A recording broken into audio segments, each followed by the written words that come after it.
Good evening, everybody. Welcome back to our keynote event for the Second Chances Symposium. I am so incredibly honored and humbled to introduce today's panel. This is, I think, in my opinion and Erica's opinion, this is the culmination of so much of the work that we've done. This conversation is, I think, if there's one thing you are going to be showing up for, I hope it's this. To hear from some really incredible advocates, thinkers, dreamers, human beings, some of my favorite people in the world. And I'm just so humbled and honored to be here today. I'm really excited to introduce you all to Orlando Mayorga. Orlando, some folks know him as Chili, is the McCormick Reentry Policy Coordinator Fellow for the Office of Lieutenant Governor Juliana Stratton's Justice, Equity, and Opportunity Initiative. Orlando is a restorative justice practitioner whose experience as a directly impacted person informs his incredibly impactful and deeply rooted work supporting justice-impacted communities and his passion to stop mass incarceration. He's also a graduate student at the Crown Family School of Social Work, Policy, and Practice. And most important to I think, those who know him, he's one of the warmest and most thoughtful advocates in Illinois' criminal legal reform community. Such an honor to introduce him today to you all. And I will now hand this really exciting conversation off to him. Thanks, Orlando. Thank you for that introduction, Jenny. I want to first extend an appreciation to the good people in attendance tonight. Special thanks to the University of Chicago's Federal Criminal Justice Clinic, the Illinois Prison Project, and of course, to our panelists today, and to everybody joining us tonight. I'll serve as moderator for tonight's conversation between two amazing people that I hope know, that I admire and love very much. We'll be having a conversation about justice, redemption, and second chances. And for me, again, it's a great honor and privilege to introduce them to you because I have known them for many years. And to me, they've always represented hope, a hope that is very much needed in this world. They represent a community of people who have historically been excluded, silenced, and marginalized by the justice system. They represent the voices of so many who are desperately seeking a chance at life. And just as important, they provide us with examples of what people can do when provided the necessary support to make the best of those second chances. To me, they embody a counter narrative about who justice people are and can be. And again, I just want to make sure to acknowledge that because they're two amazing people, and I'm going to keep on supporting you and loving you every day that I'm here with you, my brothers. I do want to first introduce Director Renaldo. Renaldo Hudson is an educator, minister, and community organizer, and focuses his work on ending perpetual punishment in Illinois. After being sentenced to death row, Mr. Hudson worked for 37 years while incarcerated in the Illinois Department of Corrections, where he became a leader, educator, and founder of many programs. Mr. Hudson developed and implemented groundbreaking programs inside the Department of Corrections, including the prison newspaper, Stateville Speaks, and the Building Block program at Danville Correctional Center, which focuses on it's a transformational program run by incarcerated people within the Illinois Department of Corrections. His work and life have been featured in media outlets, including BBC, Chicago Tribune, Chicago Magazine, and others. His story and work to create back-end mechanisms for release of incarcerated people is the subject of the documentary Stateville Calling. He was released in September of 2020 when Governor Pritzker commuted his life sentence and joined the Illinois Prison Project as its Director of Education later that year. So congratulations, my brother. Renaldo currently serves as UChicago's Artist of the People, and his work will be displayed at the Logan Center through April. Director Yaacov Delaney is Director of Justice, Equity, and Opportunity Initiative within the Office of Lieutenant Governor Juliana Stratton. He is a social justice advocate and restorative justice practitioner with lived experience inside the criminal justice system. Yaacov is passionate about incorporating healing mechanisms to address debilitating effects of systemic trauma while zealously working to increase equitable opportunities for marginalized people and communities. During his time of incarceration, he obtained an associate degree, a paralegal certificate, and various vocational certificates. He also began advocating for prisoner rights and strategically researched solutions to remove systemic collateral consequences that were hindering formerly incarcerated people from becoming productive citizens. Following his release, Yaacov spent nearly 4 years as a paralegal advocate for the Ohio Justice Policy Center, assisting people with criminal records to remove legal barriers that restricted employment and state-issued licensing. He relocated to the Chicagoland, which I'm thankful for, an area in 2017, and began organizing and advocating for justice-impacted youth and adults. Yaacov is also the founder of Breaking Cycles, a holistic and trauma-informed support model for justice-impacted people, as well as a founding member of the People's Liberty Project, a group of justice system-impacted people who use restorative justice mechanisms to build collective power. Again, just based on the introduction, I hope everyone can see just how amazing they are. And yet we're not the exception to the rule. We represent thousands of people that, again, given the chance to realize our humanity, to live out our humanity, will make good use of those opportunities when provided. I want to center our conversation today around a quote that I find very deep and very reflection, thought-provoking. It's a quote by Brian Stevenson, and it reads, "Proximity has taught me some basic and humbling truths, including this vital lesson. Each of us is more than the worst thing we've ever done." I want to pause for a second so our panelists can think through that quote, because I do want to ask if each of you could share your thoughts on that quote. I'm going to read it one more time. "Proximity has taught me some basic and humbling truths, including this vital lesson. Each of us is more than the worst thing we've ever done." I'll defer to Renaldo first. Thank you, Orlando. I really love you, man. I have to say really quickly, like, not only are you an amazing person, but you welcomed me home, you know? And so, like, with all the accolades that have been given to people, I want to let you know that I'm so, so thankful that not only did you welcome me home, but you gave me my first phone. And so, thank you. I just want to say that.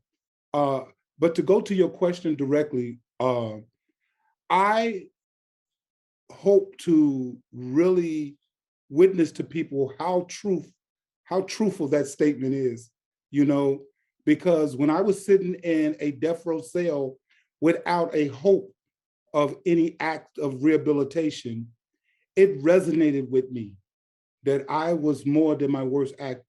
I could be whatever I set my mind to. And so it was only when I looked past what the state was saying, which is there was nothing redeemable about me, so I must be executed. When I sought to educate myself, I was told money is not allocated to people that's assigned to die. And so we're not going to educate you, Renaldo, we're going to execute you. And I knew, man, but I'm better than the worst act that I committed. And so that resonates with me, absolutely. Absolutely. Thank you for that, Brother Renaldo. Brother Yaacov? Yeah, thank you, Kelly. Thanks for the warm introduction. Definitely appreciate being in this space. I first want to say the Illinois Lieutenant Governor extends her thank you to the University of Chicago and the Illinois Prison Project for extending the invite for her to be a part of this discussion as well, and for your continued work towards social justice. Each of us is more than the worst thing we've ever done. That really resonates with me. A lot of the work that I've been doing, this work started while I was incarcerated, but I always try to make sure that we as system impacted people are humanized first and foremost. We're human beings. Yeah, we may have done whatever offense or whatever act that led us to acquire a record or landed us in prison, but we're still more than that. I am a formerly incarcerated person, but I'm a husband, I'm a father, I'm a son, I'm a grandson, I'm a grandfather, I'm a brother, I'm a friend. And so for me, it speaks to my humanity and who I am. Yes, I'm formerly incarcerated, but I am all these other things as a human being as well. And so I'm always trying to lift that up first and foremost in this work that we do. Thank you for that input. And I just want to provide some brief words about the justice system as it exists today. I don't want to discount any efforts that are being made to really make it more just. But historically, the criminal justice system has been punitive, has been retributive, has caused people to lose their lives in prison. So there's a saying that says people are sentenced to die, right? Meaning that the long terms that people have to serve in prison pretty much sentences them to die in prison. And just on this panel, I think we have almost 100 years represented here in Three Voices here today, and that astonishes me. And yet, it's the way that historically justice has been practiced across the United States and in Illinois.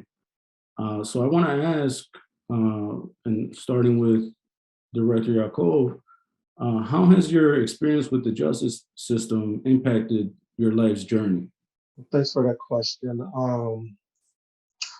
I would have to start with my first interactions with the justice system, which stems back to my father.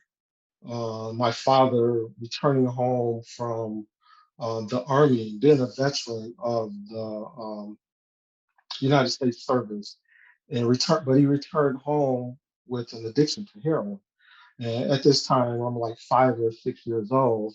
And the complications from my father's addiction led him to prison, leaving his wife, which is my mother, and me and my two brothers. My mother having to raise us on her own um, on the southwest side of Chicago in a Chicago housing project area.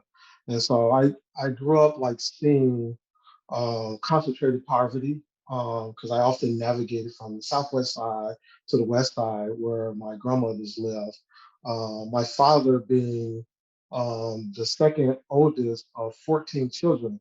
And so my grandmother had 11 boys and 3 girls. And so I grew up, once my father was incarcerated, I still had all these uncles who I was around who were gang members, some were gang members, some eventually became addicted to drugs as well. And I seen them in and out of the system. And so by the time I was 14, 15, I had like joined the same gang organizations, ended up in the criminal justice system by the time I was 19 years of age for inflicting harm upon someone else, which landed me a 45 years prison term. And so when you speak of like the extensive time that we are in these systems, that was like my first interaction with the system.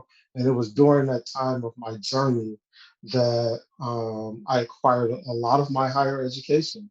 I became an advocate while incarcerated, just trying to figure out this system that I had experienced in my youth and then became entrapped inside of that same system and trying to figure out who I was as a young Black male, and then figure out how did I get myself inside entangled in this mass incarceration system, but also how do I continue to grow and develop and get myself out of this prison system. And so I often advocated for men that I was incarcerated with, whether it was for inhumane conditions that we were experiencing.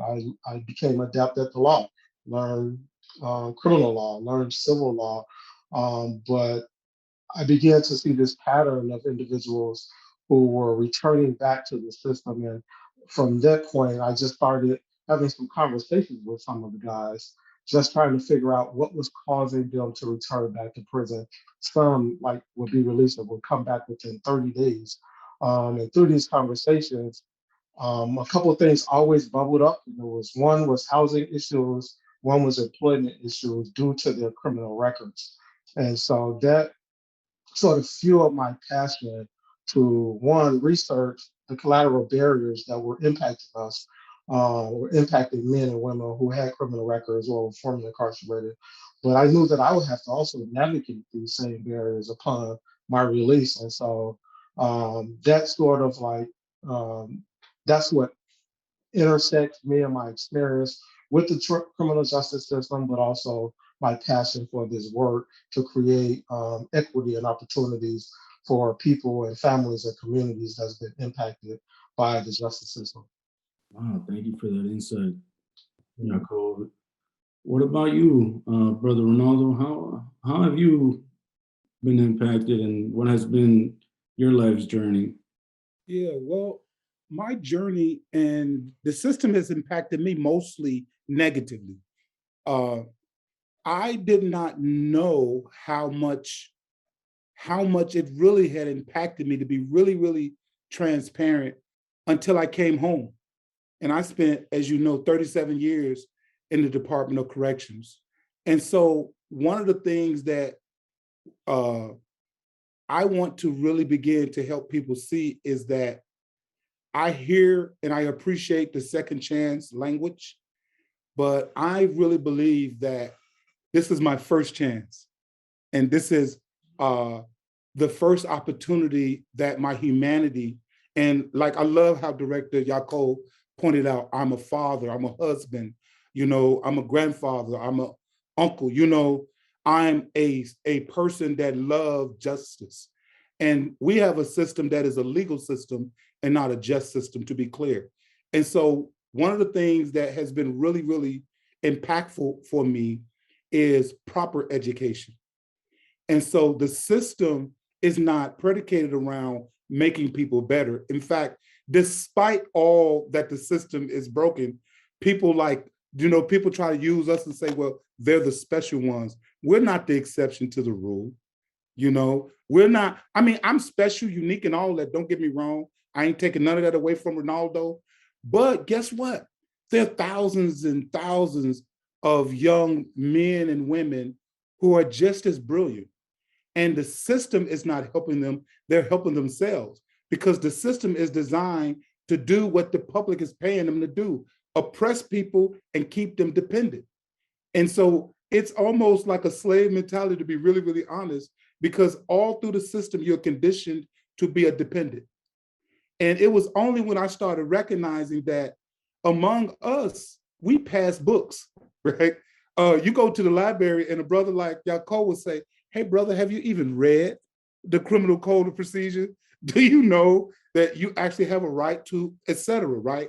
And so the impact of the justice system on me has been, I saw in the darkest of places some of the most brilliant people who don't have a chance if we don't break this cycle of what we see. And I don't want to get on the campaign trail, but why I'm a promoter of, a next term for my governor, Pritzker, and Julianne Streighton, because if we let the narrative, the dangerous one-sided narrative stick that's trying to stick right now, they say, put the cuffs back on them and uncuff the cops. And I'm saying, what about education over incarceration?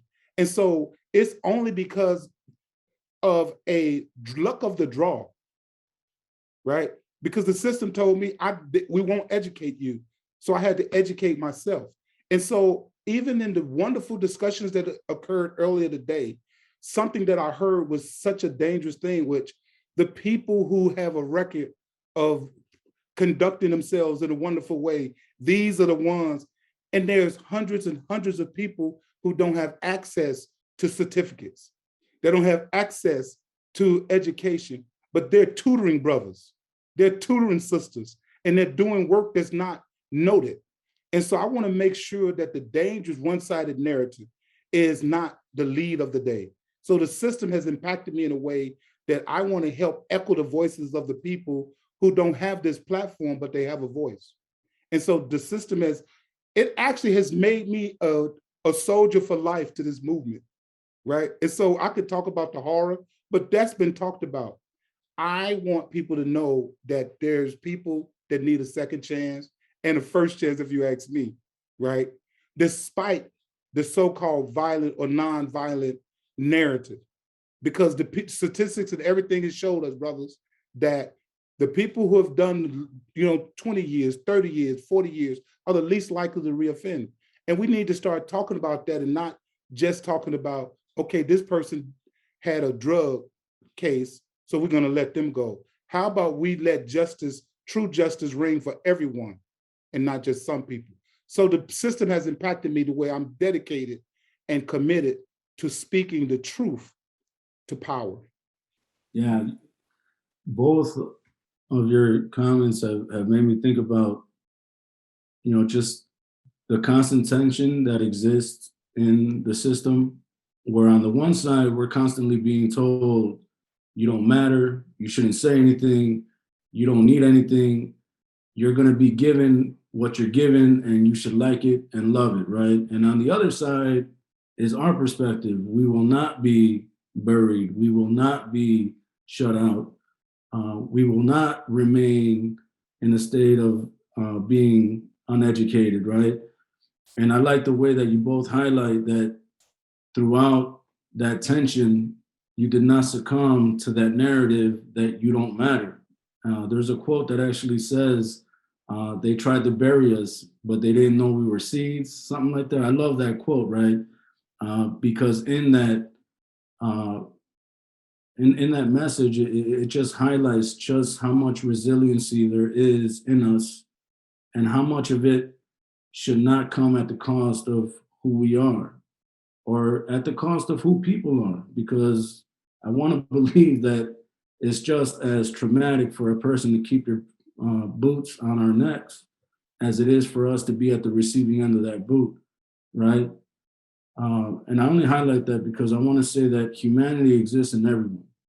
It exists in us, it exists in the people that are there to quote unquote maintain the safety and security of our society. But there needs to be constant dialogue like what we're having now to make those changes happen in all of us. And I do want to ask a question related to our conversation. Why is redemption and or second chances important to you? And I'll start with Brother Renaldo. Man, that is really like a soft one for me because straight down the middle, because they told me that there was nothing redeemable about me, and when we sentenced, even I'm so grateful Illinois no longer have a lethal death sentence, but we still have a death sentence, death by incarceration. And so when we say to people, like, there's no hope of you ever being other than what you did, so we're throwing you away. No, we're a perfect example and a living testament that that's not true. And we have to figure out a way in which we share that in a way that, yes, I don't want to make anyone like say, okay, is all law enforcement horrible? Absolutely not. There are people that we have to figure out, how do we keep the humanity of both sides working together, right? When you talk about the programs that we were able to implement inside of corrections, there had to be a collaborating relationship, right? And we had to have enough autonomy with our peers to be trusted that we're not going to compromise. At the same time, we have to keep pushing, like, listen, people are not being educated. We're just locking people in cells. And then when their out day come, we release them and say, how come they're not doing our, why do they repeat? How come they haven't been rehabilitated? Maybe they were never habilitated in the first place. Is habilitated a word, right? Like, how do you talk about somebody being rehabilitated when they were broken from the start? How about, and I keep going back to that, we need that first chance. Yeah, so Yeah. What about you, Yaacov? Why do you think redemption and second chances is important? I'm sitting here taking notes. Director Hudson, you touched on some key things. I would say first, just looking at my own experience. One of the first books that I read, like early on in my prison term, was the Autobiography of Malcolm X. This book I ended up reading this book at least 4 to 5 times, but just reading the story of how um, Detroit Red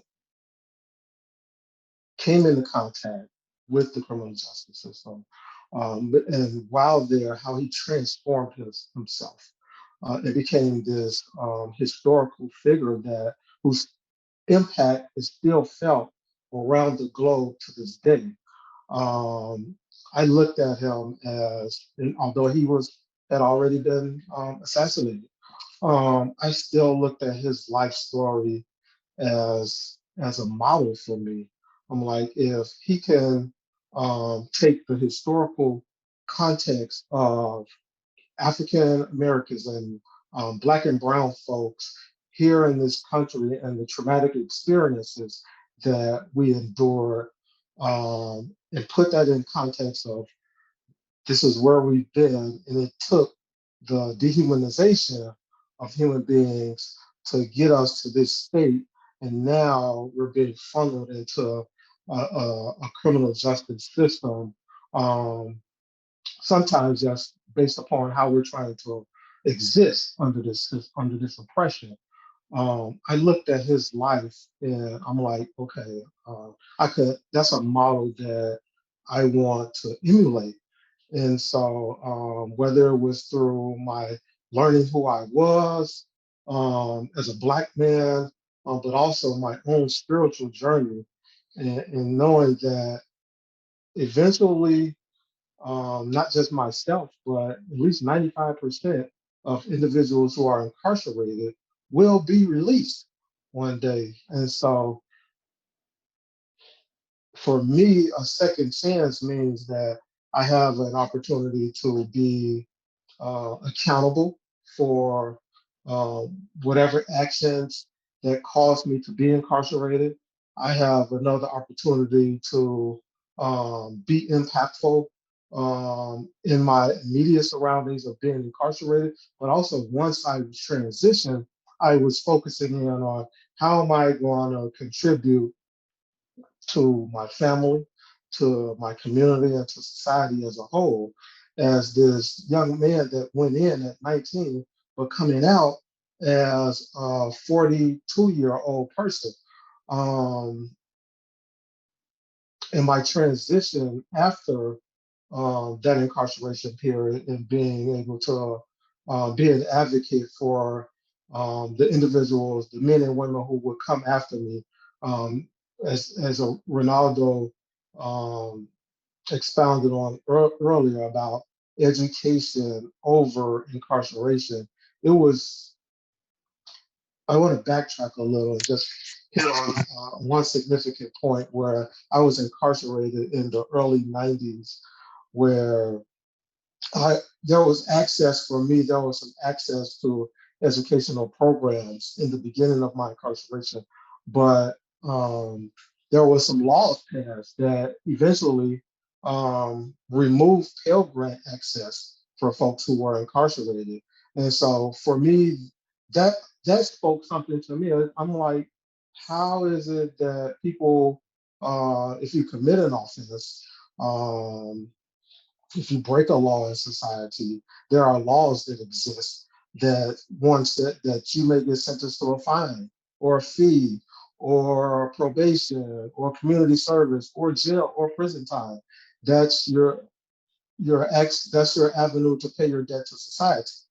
But there's also laws that have been passed that criminalize you for getting that record. It's like it's a compounded penalty, you're already paying your debt to society, but there's also been more laws that have been passed that remove education from the prison systems, that remove access to employment opportunities if you get a record, that remove access to housing if you get a criminal record. And so that led me to trying to figure out how is it that people will be productive citizens after their encounter or their infractions if all of these avenues are being hedged off for you to really become a productive person in society. Yeah, I appreciate how you both are highlighting that structural and systemic component um, to an individual's, growth and actual shot at a second chance. Like some people don't understand it. And when you highlight just how bit by bit programming was removed in the 90s, in the 2000s, when it came to education, like education is a pathway to growth, is a pathway to realizing our best selves, right? And that's just one thing.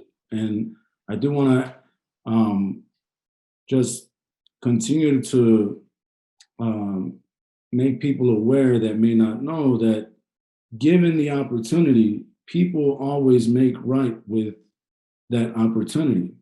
It's just a matter of us finding ways to really support people who have traditionally not had the opportunity to realize their best self. And education, again, over incarceration is something that stood out to me about what Yaacov said, but also the way that you both highlight or allude to a survivor mission, right?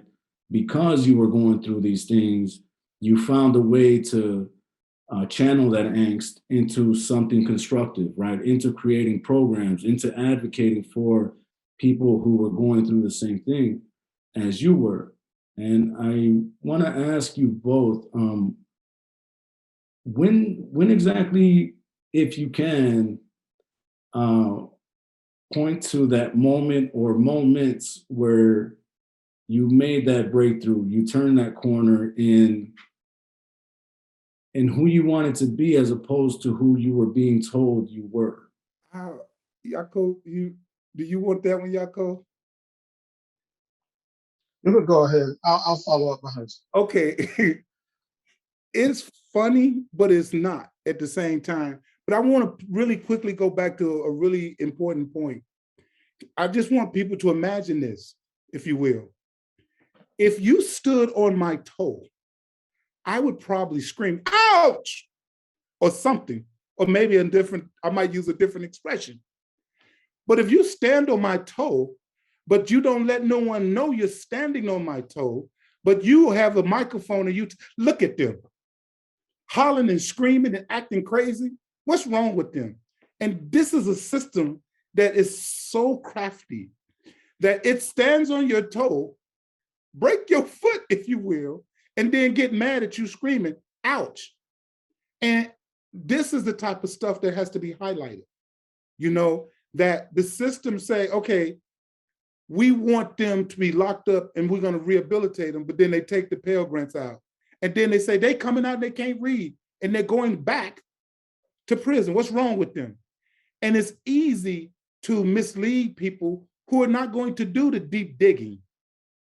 This is what make, my work so easy and so important for me, is because I'm like, man, we got to go back and open the books up and remind people, hey, no, it's not that people don't want to work, and it's that people don't want to be better. They're not given the opportunity. And so to go directly to your question, I was actually on death row waiting to be executed because I had no way of believing or seeing that hope existed for me. And it just so happened, one of my friends, without going into all the details, they had a little party, and I was asking him, hey man, where was you? He said, oh man, we was celebrating somebody's birthday, right? And he said, and they didn't want you at the party. And it registered to me that I was disinvited to a death row party by my own peers. And so it registered to me, man, I don't want to die being, not only the state already tried to prove to me and told the world there's not a redeeming quality in me, execute me. Now my very peers are saying they don't even want to be around me. And so it wasn't, my personal transformation wasn't predicated around a second chance, if you will. It was saying, I know that there's something greater than me, than my worst act. And so I began to say, even while on death row, I'm better than death row. And it used to disturb staff, to be really honest with y'all, that I changed the atmosphere because I began to walk around talking about the greatness that existed within me. Yaacov, because I also read the Autobiography of Malcolm X. And I started reading the dictionary and I started saying, wait a minute, right? That word don't mean this.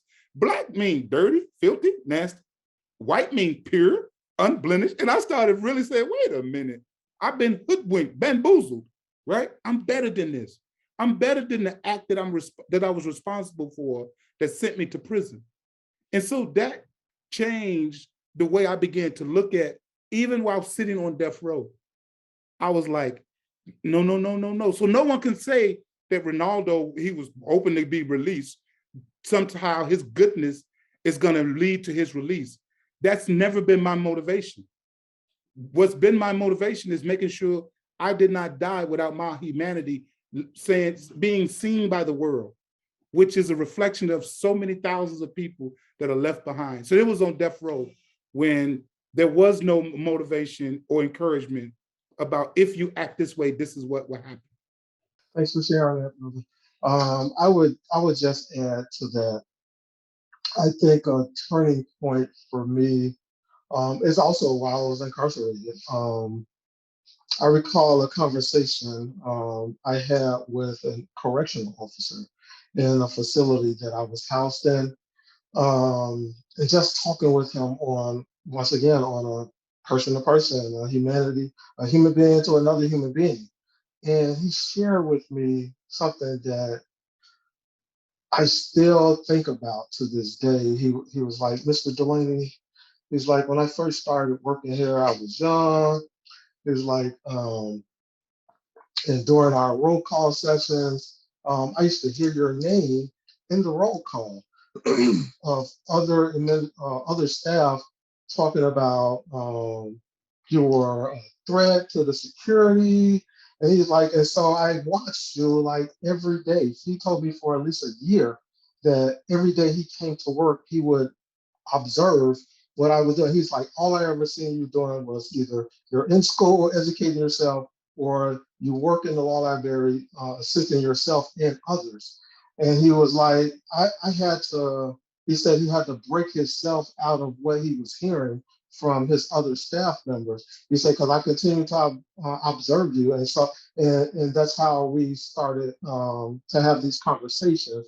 And for me, I took that as, man, I didn't even realize that I was considered as a threat to the security staff, because all I was trying to do was, one, educate myself, and two, prepare myself to re-enter society. But also I knew that I had developed this awareness of who I was and what I wanted to do. And I knew that I had developed a passion to assist those that were similarly situated. And in the process of doing that, and in the process of me having that conversation with that staff member, I realized that, oh, okay, I'm on the right path. I know within myself that I am doing right. And so that was like a big turning point for me while I was incarcerated, and hearing a staff member share that with me, and knowing that what I was doing was all the right things for me to better myself, to better prepare myself to transition out of that system, and to assist others in their experience and in their transition. And so, yeah, just for me, that was one of the turning points for me. And Wow, thank you. Thank you for those answers. I do want to open it up to the attending people today, because I believe there may be some questions that people are asking and hoping to get an answer for. Erica, Jenny, are there any questions being offered by people in the audience? Yes, there are. There are two questions so far. The first one, and I'm just going to read it off as it's written. Gentlemen, what are your thoughts on second chance laws that are limited to individuals who were found guilty of non-violent crimes, served decades in prison, and are over a certain age? Criminal justice reforms that are restricting second chances to people who are, again, quotes, model citizens and perfect candidates to push political agendas. SB 2129, that's the resentencing bill, appears to be a promising law, but prosecutors are not looking at this moment to consider sentences of individuals with similar criminal records as Mr. Hudson's. I was going to ask Brother Renaldo if he'd like to answer that question. Yeah, I'd like to take a bite at that one. I support any action that's bringing anyone home. Okay, to be clear, because prison it's a sewage. It's a horrible, horrible place for everyone that's there. But I do want to push against the narrative of the definition of violent offenses and how it should carry you or define you. And legislation that feels good for politicians, but is not good for humanity, you know? And so it's easy to say, because it's a hard push, right? It's a heavy lift to say, but when someone say, hey, I'm the person responsible for the act that sent me to prison, and it happened to be defined as a violent offense, or I dare not touch that. But that's why you have to be brave in positions of authority and say, but I can look and I think this person, you know, can handle another shot at it. Let's have a system that says across the board to everyone, you have a chance for your humanity to come forth. And so I will advocate that everyone that's in the walls of correction should have a shot at working toward freedom, and to advocate that only these people that are the best of the best of the best, because the arguments can be made that I stood as one of the most rehabilitated people in the Illinois Department of Correction. I will push back because I know people that was around me that I'd be like, man, you need to be at home out there in that movement. And there's hundreds of people like that. But because of the charge that's 30 years old, almost 20 years old, 30 years old, 40 years old, that don't become a part of the conversation because we allow the dangerous one-sided narrative of non-violent offense versus violent offense. They're offenses. And I do believe that accountability and responsibility are important, but it's also important to give fairness and justice to all and not to some. I'll just briefly touch on it. Thanks for sharing it, Renaldo. As I shared in like one of my responses, that I personally think like second chances, especially for folks who are incarcerated, it's intermingled with reentry. Like it begins while you're still incarcerated. You know, it doesn't take for just speaking from my own personal experience. I had to attain my mental and spiritual freedom before my physical freedom from the prison system occurred. And so for me, that equates a second chance. Just being allowed the access for educational opportunities while incarcerated is a second chance, because we know that there are certain populations that's inside of the prison system who are serving sentences who are excluded due to their offenses from educational opportunities. So for me, that's preventing them access to a second chance to educate themselves, a second chance to redeem themselves and properly prepare themselves for their transition back into their communities. Yeah, so I just wanted to offer that up as well. You know, like we cannot forget, or we can't just narrowly define what second chances are to men and women who are impacted by the system. Nah, those are great points offered by the both of you. And on the subject of second chances, how does the work that you do now reflect that second chance that we have all been afforded? Yeah, I can speak to, so as a part of our Justice, Equity, and Opportunity Initiative, one of the projects that we're currently working on is a restorative justice pilot that will allow for the first time here in Illinois, it will allow for a crime survivor to initiate a process whereby they can have a restorative dialogue with the person that have committed a harm against them. And so that's, for me, that's, I infuse like my restorative justice passion into that particular type of program because one, there was a victim in my case in which I was incarcerated for, and that's part of what fuels me to continue doing this work as well. Me being accountable, being aware that there's this saying we have in the restorative justice community that hurt people hurt people. And so if we are not aware of this, we will continue that process and continue that cycle, whether a person is incarcerated, whether a person is out here in the community. And so the flip side of that is heal people will heal people. And so we have to make sure that we're infusing healing mechanisms into our social justice reform work that we're advocating for, because we know that I would say a high 80 to 90% of the men and women who are incarcerated have experienced some form of trauma prior to their incarceration.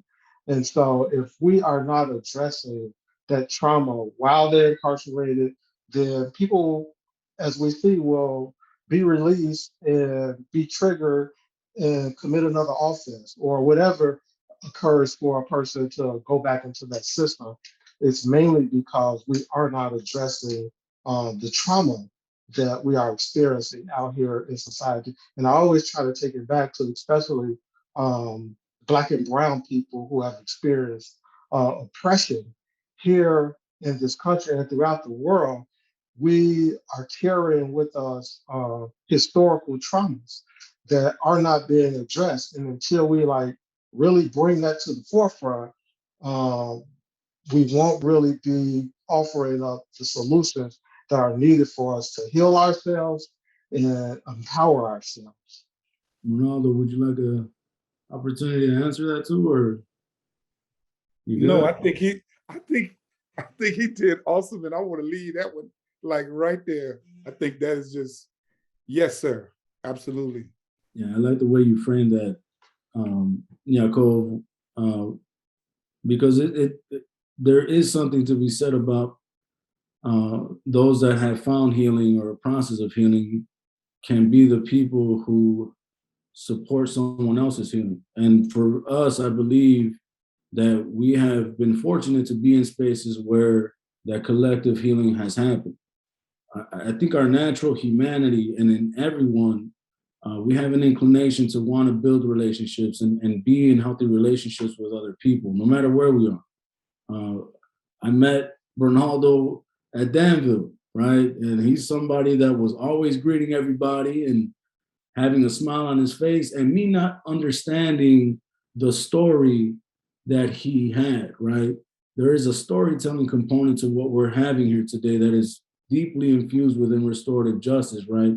And there's something that Lisa Daniels has always said, and for those of you who do not know who Lisa Daniels is, she's a restorative justice practitioner who lost her son in a street-related incident,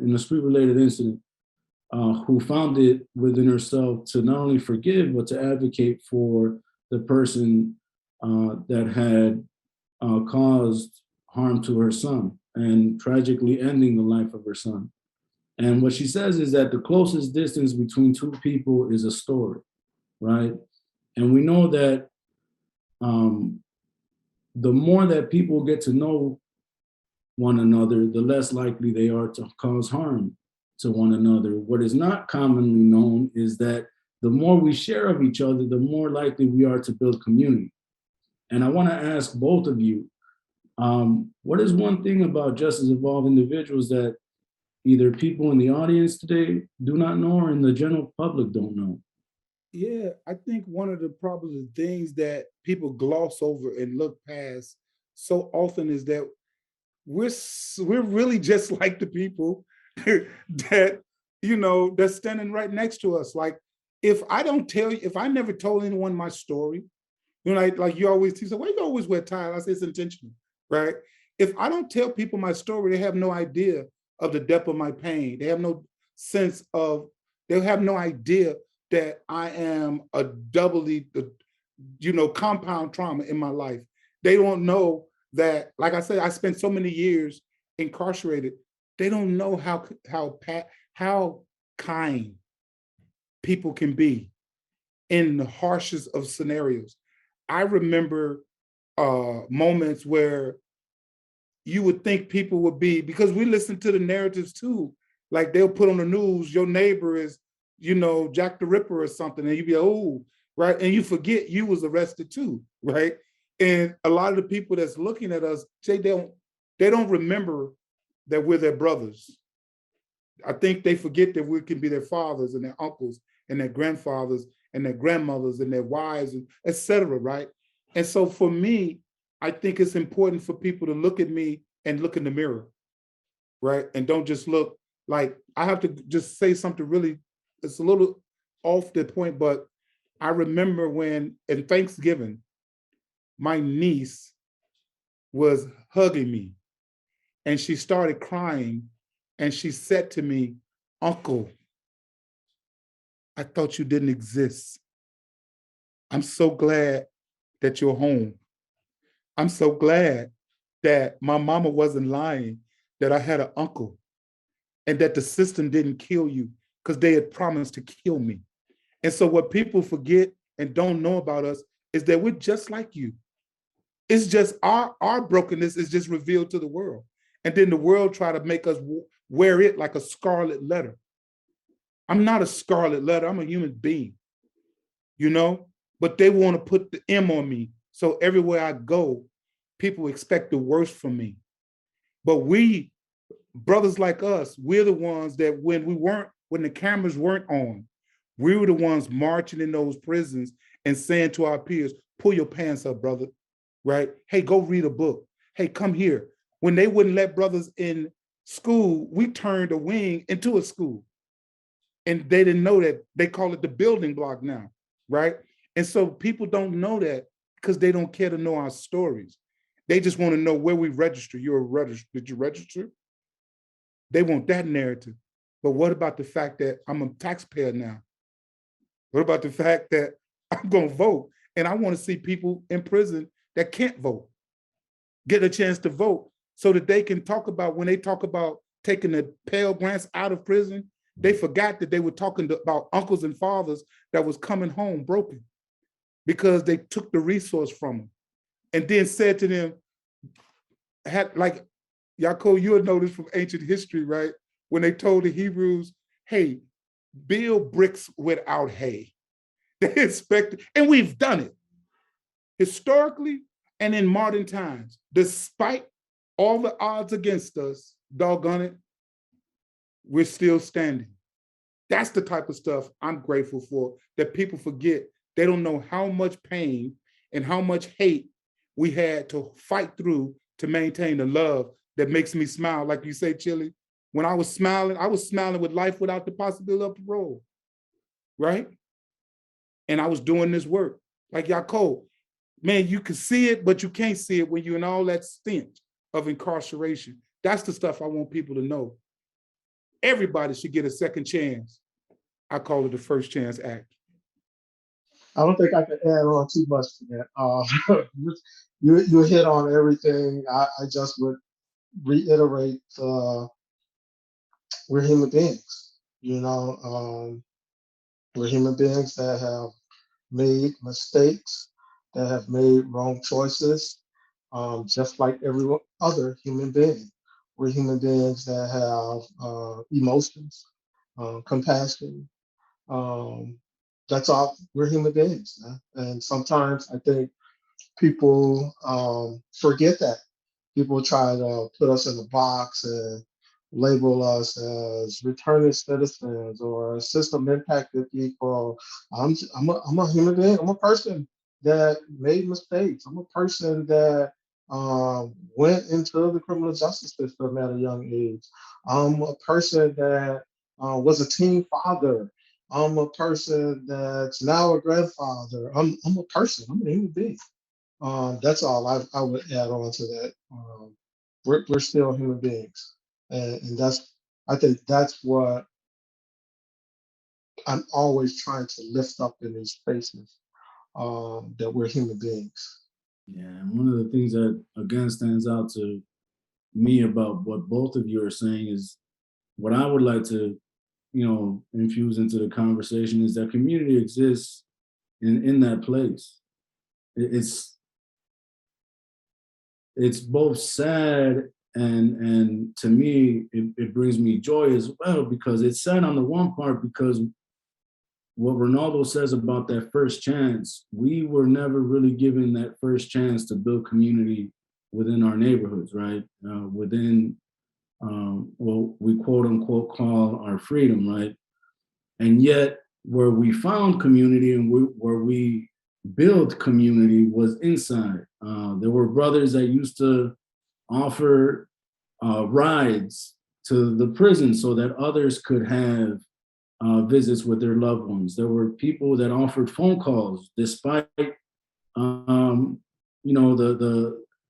the policies that make it impossible for a person to actually do that, right? So someone can talk to their mother on birthdays or on someone's birthday, to be able to talk to their loved ones, to be able to share a meal together. I remember one of my, or many of the memories that I have of our holidays is just how hard those holidays were, man. Missing home for many of us, we were teenagers when we were incarcerated. So we missed home, we missed those holidays, and yet we found a way to celebrate ourselves, bringing everyone together, bringing in all our resources and providing food for one another on those special occasions, surprising people with birthday parties, right? And I think that's what I want people to know. Like, those are things that I wish people could see and witness, because it again highlights that humanity cannot be kept behind barbed wire fences, behind 30-foot walls, right? And some way or another, that humanity will find a way to shine out. And we have definitely been witness to that, both on the inside and on the outside. That being said, I do want to again open it up to the questions that people may be asking in the chat box. Erica, Jenny? Yeah, thanks, Orlando. So we have one question that I'm going to read. Thoughts on how we communicate these issues outside of our own circles, trying to unite other people who don't understand. So often the shared history of racism in this country is not evenly felt, and those accused of white privilege in today's society often feel defensive and threatened. This makes meaningful conversation and communication on complex topics like this difficult indeed. One of the things I love about my position is I get to go out and speak to people about, our humanity and why we have to begin to have this conversation in uncomfortable places. I believe the personal philosophy of troubling the trouble and confronting the comfortable. And there's so many people that are comfortable with me being behind the fence, right? And they say, okay, I'm comfortable with, I don't have to worry about them. But one of the things that I love about U of Chicago right now, to be really honest, is in addition to having people like me and Brother Chili as fellows, we also are able to display our humanity in art and tell our story in art. And so we're over there at the Logan Center telling the story. And so it's truth and beauty in hard places. And what happens is people sometimes have to be snuck up on. It's almost like when they say, what they call the swimmers, what do they call them, Yaacov? That go in and save you when you— Lifeguard. Lifeguard. right? The approach, the way you approach a drowning person is vitally important, right? And so I believe that white America, and I'm saying this, y'all, please forgive me, is drowning from, they've been conditioned to fear truth. And what we have to do is tell truth in a way that doesn't suffocate people, and it does not label people, it informs people. And so we have an ambassador program in addition to where we go out and just tell stories and we share, here's what happened to me, this could possibly happen to you. And so it's the way we share those narratives and not just holler and scream at people, but talk to people and invite them into the conversation, right? Instead of screaming at them. Because that's the only way people are going to begin to realize, hey, I have stuff in common with Brother Yaacov, and I have stuff in common with Orlando and Renaldo. Wow, how could these guys be so much like me? It's because we don't let the fences and the walls down, knock the walls down and open up the conversation. I yield to you, Yaacov. Yeah, what he said. I would just add to that. You made me reflect on something, those what you said. So prior to my release, so I was on what's called Interstate Compact. So I was incarcerated here in Illinois, but when on Interstate Compact, I was released to another state, which is Ohio, had family out there. But prior to my release prior to my MSR being approved, I had to put in the Interstate Compact paperwork for it to be approved. The parole agency out in Ohio had to assign a parole agent to me. Had to go observe where I was going to be living, talk to my family. And so I always remember I had my family member get the parole agent's contact information. Because this is just coming from my interactions with all of these men that I was seeing coming back to prison and hearing a lot of their stories about they didn't have good relationships with their parole agent. My parole agent did this and sent me back. And so I had already determined that whoever is assigned to my case, they're going to learn more about me than what's sent to them from the department. And so once my family member got my parole agent information and sent it to me, I wrote to him. I wrote him a letter. I sent him all of my educational accomplishments that I had acquired while incarcerated. And once I made it home and was able to see him, I think it may have been 2 days later, the first thing he told me was, he shook my hand. He said, "You're the first person I've ever encountered." He said, "I've been working in the parole department for almost 20 years. You're the first person that ever wrote me from prison to explain who you were." And I was like, I'm just trying to show you that I'm a human being and I'm not this record that you get that the department is going to send you. And from that day, I still have a relationship with him. We still check in on each other. Just on that human being, I'm a human being. And once again, that's what I'm always trying to lift up. We're human beings first and foremost. Yeah, just to add on to what Renaldo shared. Definitely. And I do want to make sure to provide a takeaway message, right, for people today, right?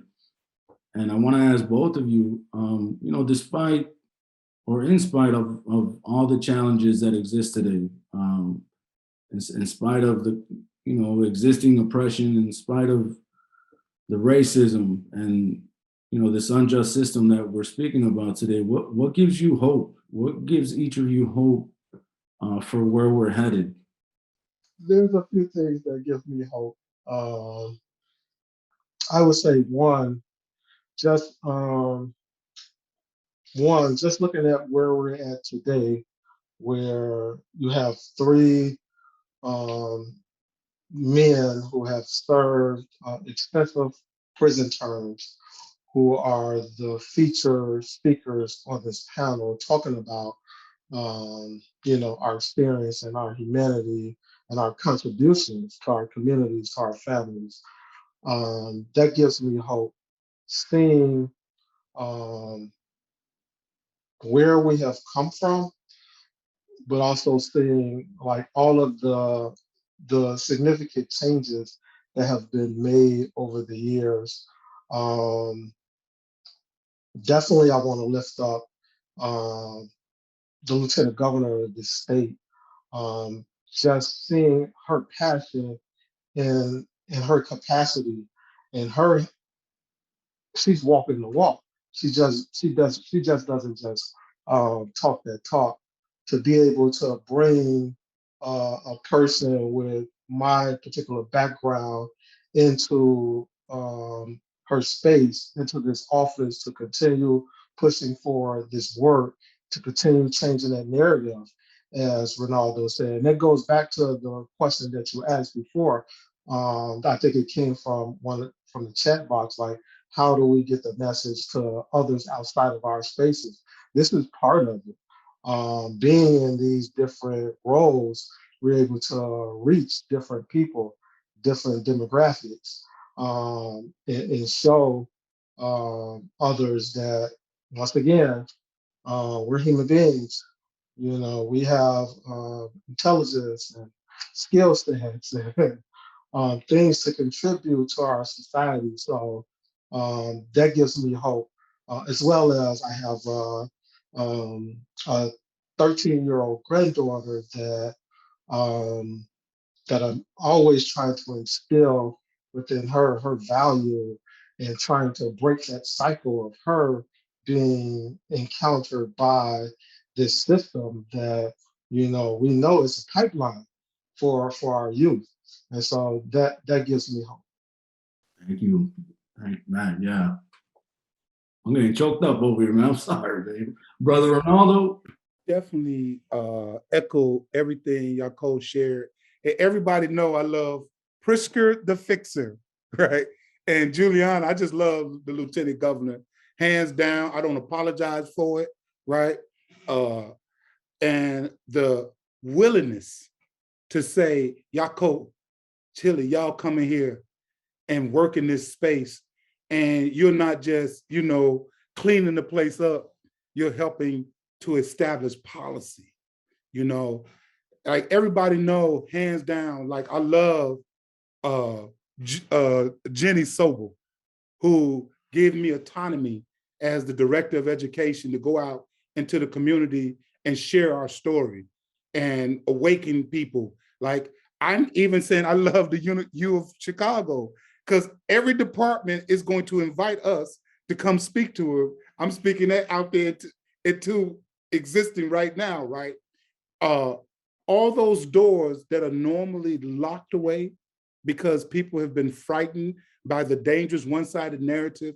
My hope is those doors, and I'm hopeful the doors are being shattered, right? The myths are being broken, right? Misinformation is being straightened out. So the crooked stuff is being made straight. I walked out of prison, right? A free man.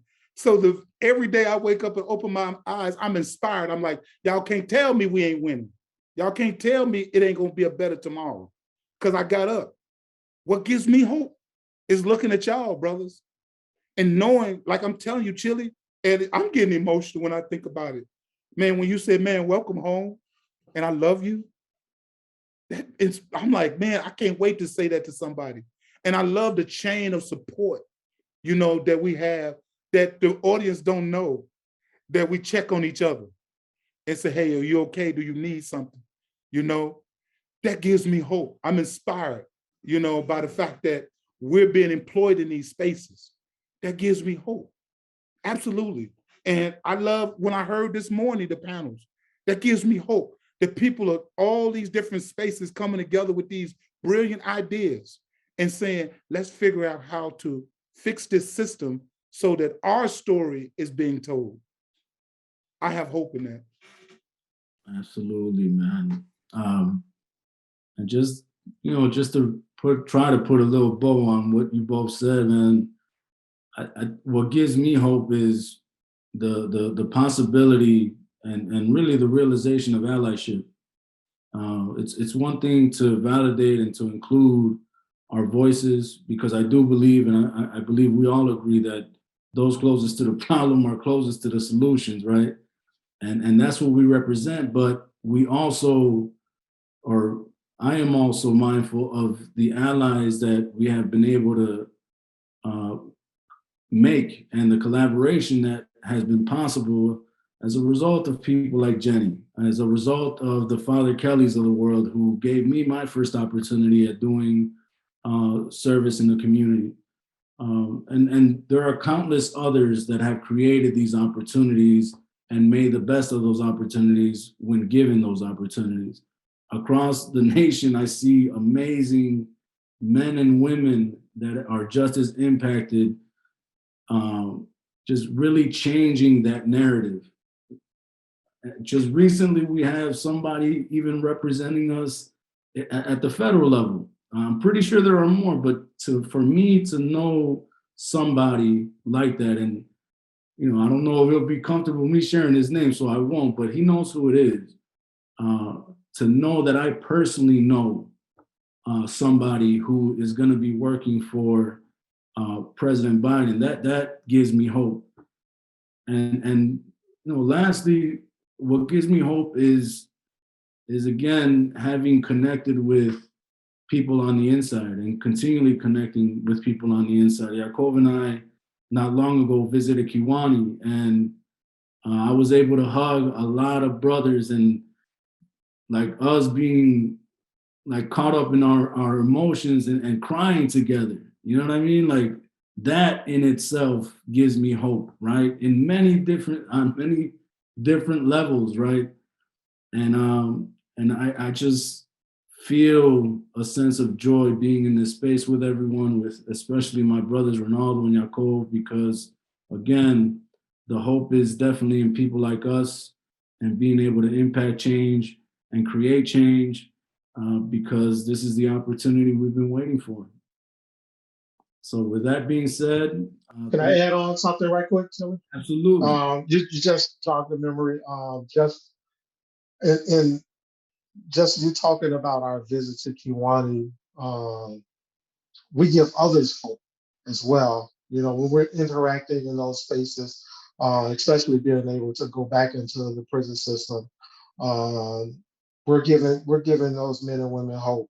They see something different. I just recall when I was in Stateville, I did not see individuals who had served extensive prison sentences and were coming back inside of those systems to show me like this is feasible. You know what I'm saying? This is what we're able to do. This is what we're advocating for.